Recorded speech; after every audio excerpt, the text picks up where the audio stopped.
in front of me Sony Xperia 10.4 and let me show you how to change wallpaper on this device. So at first reach settings, then find and select wallpaper, and now pick the source that you would like to pick your wallpaper from. So let me choose just the wallpaper album. And now you have to pick the picture that you would like to apply as your home screen.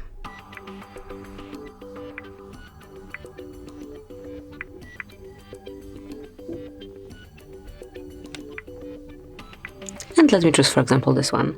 And now just tap on set wallpaper and finally decide if it's for your home screen only, just your lock screen, or both of them. I will choose both.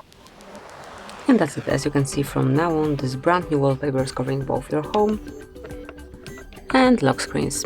So this is it, that will be all. Thank you for watching.